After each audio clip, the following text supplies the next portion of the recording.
Entrevista con María Luisa Sosa de la Torre, representante de Olimpia de Gaugues. Muchas gracias por continuar en Informativo NTR y bueno, como usted ya lo escuchó, el día de hoy tenemos una entrevista especial con María Luisa Sosa de la Torre, representante de Olimpia de Gaugues, porque el día de hoy se conmemora el Día Internacional de la Eliminación de la Violencia contra la Mujer. Maestra, muy buenas tardes. ¿Cómo está? Buenas tardes. Pues para hablar sobre este tema desde la organización Olimpia de Gaugues, ¿cuál es la perspectiva, cómo se encuentra Zacatecas en relación a la eliminación de la violencia contra la mujer? Bueno, pues este año ha sido particularmente complicado, ya que, como todo mundo recordará, iniciamos en el mes de marzo con el tema de represión en contra del movimiento feminista y amplio de mujeres en la marcha del 8 de marzo. Ese fue pues un evento que sentó un precedente porque nunca habíamos vivido una situación de violencia de Estado, de violencia institucional en contra de las mujeres, que además fue público, evidente y manifiesto. Esa pues es como algo que marca este año. Y además, pues, este es el año de más desapariciones de mujeres, más de 130 en lo que va del año, y pues es una cifra alta, sobre todo cuando se habla de que este año ha estado enfocado a generar acciones de pacificación en la sociedad zacatecana, pues este es uno de los rubros en que no disminuye. Tenemos violencias ya reconocidas, como el tema de la violencia vicaria, que según el Poder Judicial del Estado de Zacatecas coincide con un delito que ha crecido en nuestra entidad, como es el abandono de familiares, que también es pues muy lesivo de los derechos de niños, niñas y adolescentes, porque hablamos de que se desentienden sobre todo de ellos y ellas. No hay este pago de pensión para la manutención y eso pues limita evidentemente el desarrollo de estas personas que tienen derechos y bueno, pues se les deja en un estado de indefensión en una etapa importante de su vida.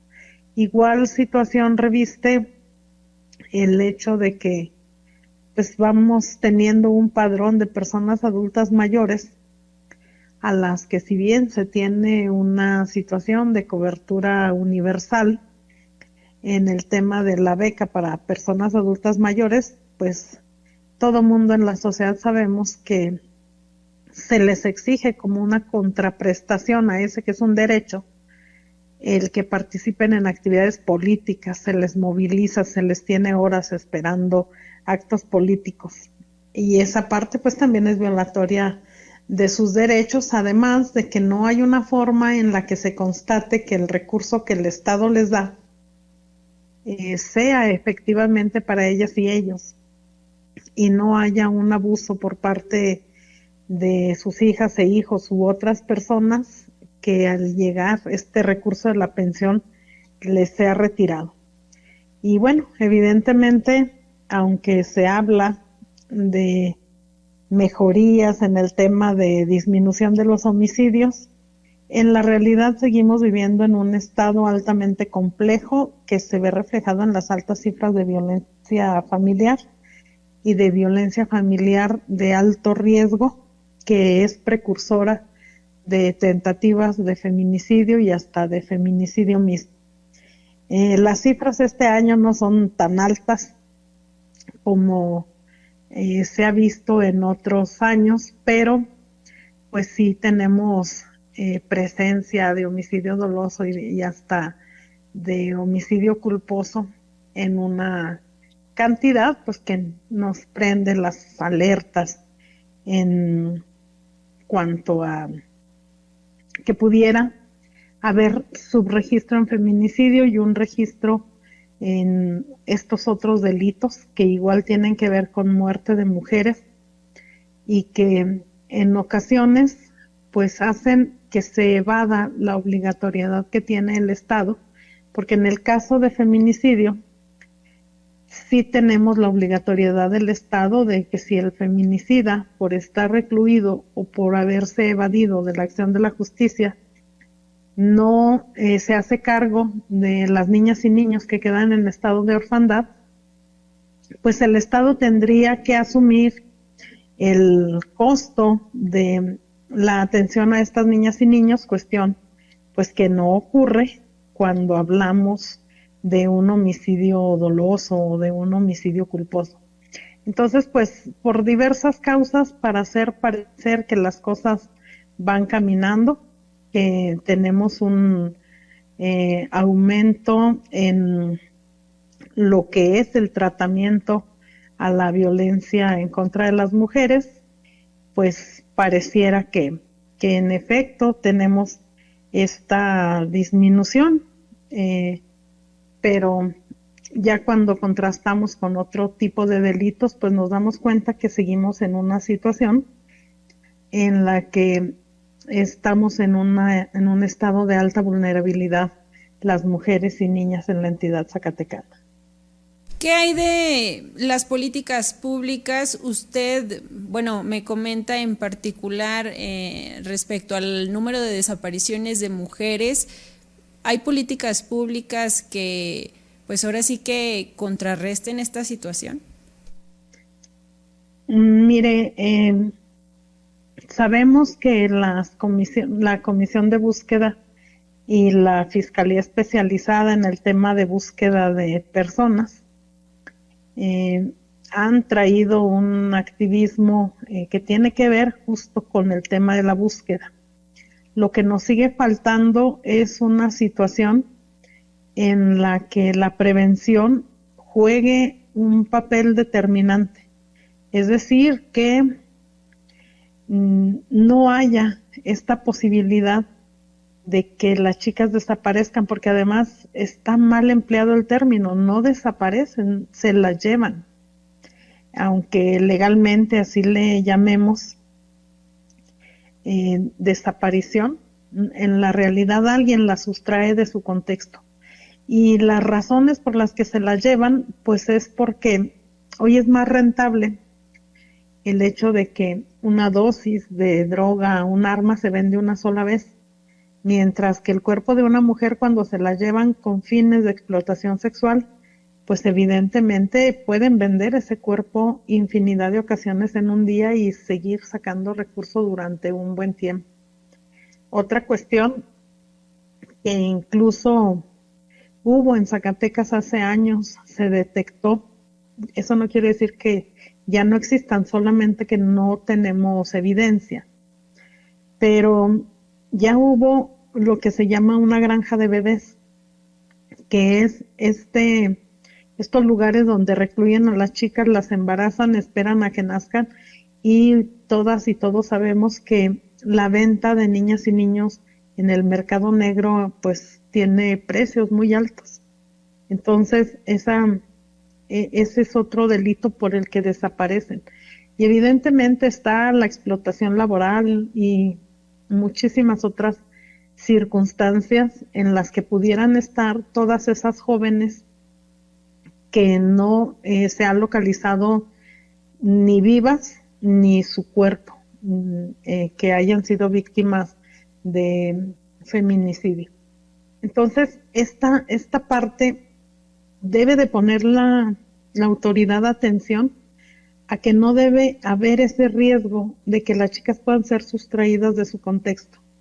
Y esta es una parte en la que todavía en los gobiernos nos quedan a deber.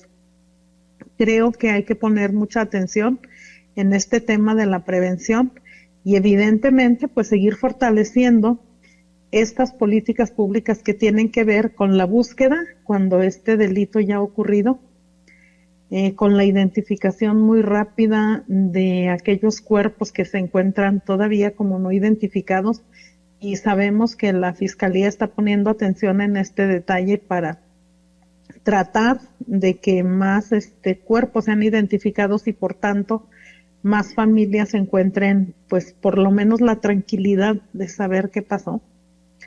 Pero estamos hablando de ya enfrentar un hecho que no tiene remedio. Entonces nosotras seguimos insistiendo en que debe de haber un programa educativo muy fuerte, debe haber atención a todas aquellas circunstancias externas que pudieran resultar un riesgo para las chicas, los chicos que pudieran ser sustraídos. Y nosotras también insistimos en algo que nos parece fundamental. No puede hablarse de procesos de paz si no se han pacificado los hogares. Estamos en esa situación, estamos en ese momento y bueno, definitivamente si no se pacifican los hogares con las políticas públicas de la misma influencia de las que nos han llevado a que las familias hoy estén rotas y fragmentadas, no vamos a hacer muchas cuestiones. Evidentemente también esto pasa por regulaciones por edad para el acceso al internet sin vigilancia. Esto pasa por enseñar a niñas y niños y adolescentes a usar de manera responsable la tecnología, porque puede ser una oportunidad, pero en este momento estamos hablando de que es un riesgo. Si interactúan con la tecnología sin una supervisión, si son niñas, niños o adolescentes muy, muy pequeños. Entonces, todas estas cuestiones están sin atención. Sí, insisto, vemos un fortalecimiento de la Fiscalía, la Comisión de Búsqueda, vemos estas nuevas políticas tratando de agilizar identificación, desafortunadamente, de situaciones que ya no tienen solución. Toda la sociedad tendremos que estar pensando, junto con las autoridades, en la prevención que evite que sigamos perdiendo a esta parte tan sensible de la sociedad como son niñas, niños, adolescentes, ante esta situación de las trampas que tienden los grupos delincuenciales. Aparte de, es necesario pacificar los núcleos familiares para poder traer paz a la sociedad. Me parece muy interesante. ¿Qué trabajo se ha hecho o qué tanta incidencia se ha tenido en los últimos años, ¿no?, para poder lograr esto? Mire, en el sexenio de la licenciada Amalia García, se enfocó en esta situación de una manera muy, muy precisa, con políticas públicas muy, muy claras. Por ejemplo, se establecieron los horarios de trabajo continuo. Esto posibilitaba el hecho de que por la tarde salieran trabajadoras y trabajadores y se buscaba el hecho de que tuvieran tiempo para convivir con la familia, porque los horarios discontinuos, es decir, ir por un turno en la mañana, salir a casa, comer y regresar por la tarde, pues básicamente hacía que todo el día estuviera pensado en el ámbito laboral. Entonces este cambio en los horarios estaba pensado justamente para eso. Hubo algunas otras actividades como las licencias de paternidad y se generaron más de 100 políticas públicas en lo que era el modelo en aquellos años para la equidad. Desafortunadamente en sexenios posteriores, incluyendo se ha trivializado el trabajo a tal grado que ni siquiera muchísimas de las funcionarias comprenden de qué se trata. No es un tema trivial el hecho de que existan estos horarios continuos para dejar tiempo para la convivencia familiar. Incluso se ha escuchado que algunas instituciones gubernamentales y de organismos autónomos pudieran estar pensando en volver a implementar este tipo de modelos, ir por la mañana, salir a comer y regresar por la tarde, lo que haría una situación mucho más compleja a nivel familiar. Y ninguna política pública va a funcionar de manera óptima si no se piensa simultáneamente en lo que se está viviendo en el ámbito público y en el ámbito privado. Nosotras estamos proponiendo desde Olimpia de Bush se considere como una política pública importante el tema de la reeducación de personas agresoras. Generalmente cuando hablamos de personas agresoras, hablamos estadísticamente, es mayor el número de hombres agresores de mujeres que de mujeres agresoras de hombres. Por eso, nosotras estamos proponiendo que el Estado inicie procesos de reeducación, que no solamente se vea el ámbito punitivo, porque el aumento en la sentencia, la cantidad de años de una sentencia, no nos ha dado como resultados que se inhiba la comisión de estas conductas. Al contrario, a veces cuando se encarcela a un agresor, por ejemplo en violencia familiar, cuando sale mucho más enojado y a veces es el momento en el que se comete un feminicidio. Entonces nosotros pensamos que estas políticas de reeducación deban de funcionar a nivel de la toma de conciencia de que todas y todos podemos ser víctimas, pero también todas y todos somos agresores, pero que el grado, el nivel de agresividad de muchos hombres lleva a tomar la vida de las mujeres, o por lo menos a intentarlo. La tentativa de feminicidio, que en muchas ocasiones se disfraza de violencia familiar y hasta ahí queda en ese delito de violencia familiar y no de tentativa de feminicidio, pues nos tiene que ir dando estos parámetros de que el enfoque punitivo no nos ha dado los resultados óptimos. Hemos propuesto también muchísimas políticas públicas que lleven a transformar los espacios públicos en lugares un tanto más seguros. Mire, por ejemplo, el hecho de que se tengan casas en obras negras en colonias distantes en la periférica, que no tienen ni alumbrado público, que no tienen pavimentación, que no tienen líneas de camiones de transporte público cercanos, juega en contra de las víctimas porque ahí se cometen delitos. Una política pública es obligar a que no haya una sola casa en obra negra que pueda facilitar el acceso para que se cometa ahí un delito. Esto todavía no se convierte en eso, en una política pública.